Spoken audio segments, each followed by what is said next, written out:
Coming up next on the Jeff Crilley Show, we'll be talking about this historically tight job market with one of the leaders of the top search firms in North Texas.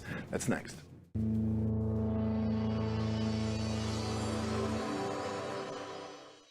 Many are predicting that the worst is yet to come, which is unfortunate, said one person here.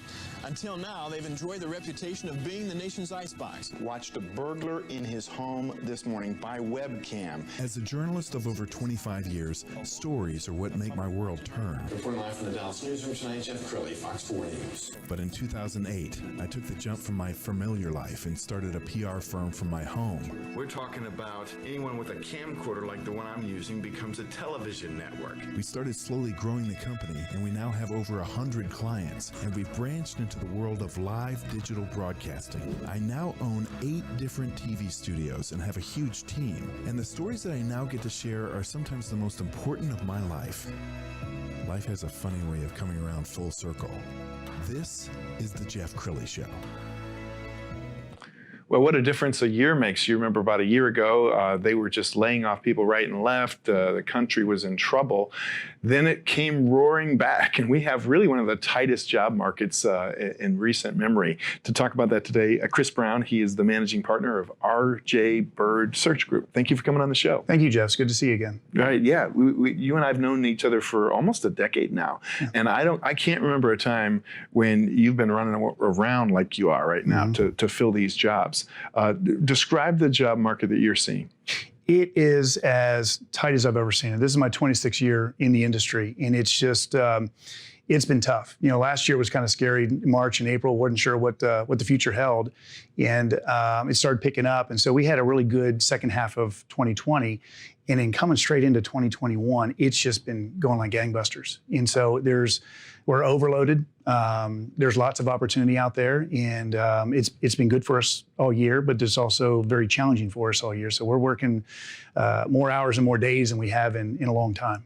Well, you know, our whole economy is supply and demand, but there are industries like cybersecurity where it doesn't seem like we're ever going to meet the demand. No. Are we? No, we're really not, and because there's always going to be a need for that, you know, and everybody's preaching safety through the networks, and so that's just it's here to stay, and it's going to be around. It's going to be in high demands, and I challenge any of us or any of our competitors to try to find someone who's sitting at home unemployed who's got a really good cybersecurity background. Talk about RJ Byrd, the early days, and what you've done to separate yourself from your competition. You know what? That's a great topic. Early on, it was a little bit different because when you're doing a startup in 2007, no less, little did we know going into 2008 and 2009 what the economy was, what it had in store for us. But it's all about honesty and integrity and hard work. You know, just old school values. And as long as we can do that and we can build that trust, not only with the candidates but with our clients as well, it takes a long time to really build that up. And the first time that someone does something they shouldn't be, it takes a split second for it all to come crashing down. So we've done everything we possibly could to really go out of our way to not only go that extra mile, but make sure we don't put ourselves in a position where all of a sudden the interpretation could be leading in a couple different directions. Well, help me with some vocabulary, because people kind of group staffing, recruiting, search all together. There's differences. Yep. So, sometimes people will use them intermittently, and from a 20,000-foot view, I guess they're all kind of the same. But where the similarities end is, other than finding a good candidate to put into a position, whether that's temporary or whether it's full-time, that's kind of where the similarities stop. You know, for a search firm, one of our biggest obstacles that we have going into a prospect or even our current clients is that a lot of times they've hired staffing firms whose specialties are temporary workers or contract to hire, to do searches for them, to find full-time equivalents. And the experience is challenging, to say the least. And so when we show up, someone's referred us to them or recommended us or say, hey, talk to my buddy Chris Brown, we'll reach out to them. And that's the biggest challenge on the front end, is to really educate them on what the difference. And so we show them what the difference is just from the experience, from the successes, from the communication, and just customer service in general is just elevated to the 10th degree. And you've been honored by the DBJ. We're going to put this on the screen. Top 10 largest North Texas contingency executive search firms. That's a lot of words there. It is a mouthful. Okay. What does contingency executive search firm? Contingency, we do two different types of searches. One of them is contingent on our success, and the other time is retained. So sometimes clients will come in and they'll pay us on the front end to go find a certain background. And there's advantages to that depending on what the level is. Sure. Other times there's a contingency. So we're gonna get paid contingent on our success.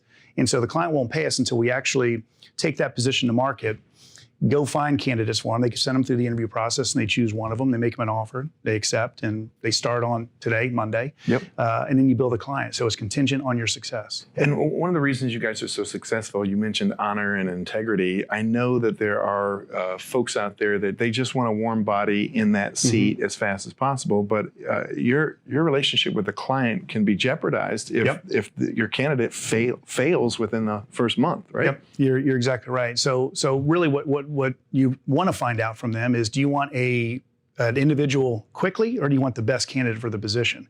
Again, that usually separates whether or not they're looking for just a contractor that can start right away, or they want someone who's going to fit the culture, who's going to believe in the same values and principles of the company, and someone who is really going to be around for a while. And that's the investment.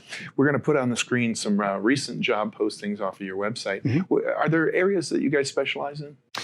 Right now, we are very client-centric. And that was one of the things that we did differently last year, going into the pandemic, not knowing what was going to be in store for us the rest of the year and beyond, was instead of being skill-centric, we really were picking and choosing the clients with whom we wanted to do business. And a lot of times, those clients might need an IT person.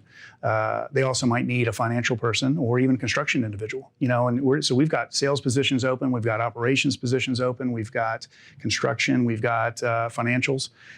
So it's a little bit of everything. But what we really want to do is take care of our clients. And so they don't go someplace else. And so we take care of them and we perform for them, and they tend to stick around for a while. And it's probably hard to get these great recruits because they're being inundated with offers from other recruiting firms, right? They are, and I'll tell you, one of the biggest challenges, Ben, Jeff, you do your job, we do our job well. We find the best person for the position, and there's an offer and there's an acceptance, and then there's a 2-week notice that they're going to be, so 2 weeks from today, they're going to start for client XYZ, for instance.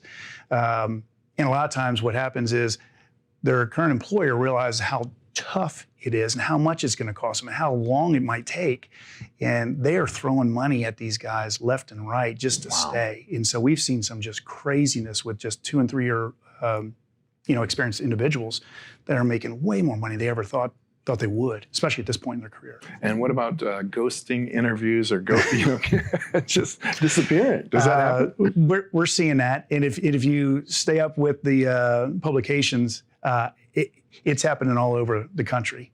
In some cities, it's worse than others, but we are seeing that. And you give someone an offer, and they're pretty excited about it, and then who knows what goes through their mind. But over the course of the next few days or a week or two, they decide it's maybe not the best thing that they want to do. And instead of calling and talking to us about it, they just no-show on the first day. We're seeing a lot of that. I mean, there's a term that we use in dating. You ghosted somebody, you just disappeared.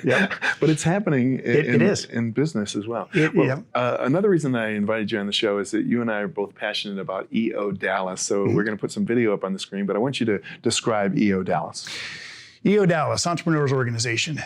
It is a group of entrepreneurs, owners, and operators of their own companies that are like-minded. Everybody's trying to achieve something similar, and that's success. And sometimes, success comes in many different packages, but we're all there speaking the same language. And that is one of the things that's very challenging, because I've heard you say it on some of your shows, is there's just things that happen in a business in the course of owning a company and running your company that you just can't share with the rest of the crew, and you sure as heck, a lot of times don't want to take it home and discuss it when you get it home. So these individuals that are there are just great peer-to-peer conversations. We sort of serve as each other's personal and professional boards of directors, if you will. And it's worked out real well for everybody. It's a great organization. I've been a member about 7 or 8 years, in large part thanks to you. I remember going out to lunch with you, and you started to talk about the benefits of a peer group. Another thing I'll say about EO is that I probably have not run into a single EOer where it's a my company is bigger than your company conversation. It's really kind of a lift as you climb. What can I do to support you? Who can I introduce you to? It is, and that's what everybody in the organization wants to see everybody succeed. And that's what they're not there to compete against each other. You're not there to, hold secrets back because you might have a competitor sitting across the table or something. You don't want to share those trade secrets. Right. So someone may or may not be able to use that against you or for you, out in the marketplace. But it's very altruistic. It's one big happy family, if you will. And it's I guess I've been in now 12 years, 13 years, somewhere there along the lines. So I've got all sorts of fantastic stories, not only with some of the local members, but traveling internationally, and some of the relationships you develop that way as well. Very cool. We only have about a minute left, so I want to give you a chance to talk to the parents out there who have a young person who's heading in a direction. I run into a lot of parents that they'll say, my son or daughter got this degree in poetry, and nobody needs that right now. So, what are some careers that you would recommend parents steer their child towards? Sure. I really would encourage everything in your 20s. For the first 5, 10, maybe even 15 years out of college, you're trying to figure it out. You're going and trying different types of positions, different types of companies. So when you finally hit those prime earning years, like in your mid-30s or so, you kind of know what you like and what you don't like. You don't have to fall in love with your employer when you're 24 years old or 27 years old, but the experience and what you're learning, the people that you meet, the things that you accomplish, and you're building a resume for the most part. And so when you finally get to that, okay, what do I want to be when I grow up? When you're 35, so hopefully you know what you want to do for the next 20, 25 years, and you feel good and you enjoy doing it. Awesome. Chris, you've been an amazing guest. We're going to have you back again soon. We're going to end by putting up the website. rjbyrd.com is the website.